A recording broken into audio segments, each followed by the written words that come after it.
நம்ம கேப்டன் ஐயாவோட தயாரிப்பில் நடிகை மோகினின்றவங்க 2 படம் நடிச்சிருக்காங்க. அவங்க கேப்டனை முதல் முறையாக பார்க்கும்போது ஒரு மொழியில் பேசியிருக்காங்க. அப்போ அதுக்கு அவர் சொன்ன விளக்கத்தை அவங்களே சொல்கிறாங்க, கேளுங்க. நான் ஒரு ஃபர்ஸ்ட் டைம் அவரை பார்த்தப்ப பயங்கரமா அவர்கிட்ட போய் இங்கிலீஷ்ல பேசிட்டேன். அவருக்கு இங்கிலீஷ்ல பேசினாலே பிடிக்காது. எனக்கு தெரியவே தெரியாது இதெல்லாம். ஸோ நான் யார்கிட்டயுமே செட்ல பேச மாட்டேன். ஸோ மத்தவங்கள பத்தி எனக்கு தெரியறதுக்கு வாய்ப்புகள் ரொம்ப கம்மி.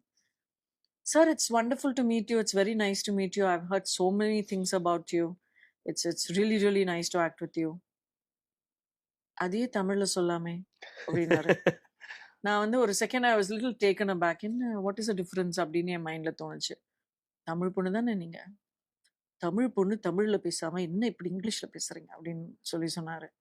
ஸோ அதுலேருந்து வந்து விஜய் சார் செட்ல இருந்தாருன்னா தமிழ் தான். ஸோ அதனால நாங்க அப்படி பார்த்துப்போம் ஒரு வாட்டி. அவர் என்னடா இருக்காரா அப்படின்னு சொல்லிட்டு அப்புறம் தமிழ்ல பேசுவோம்.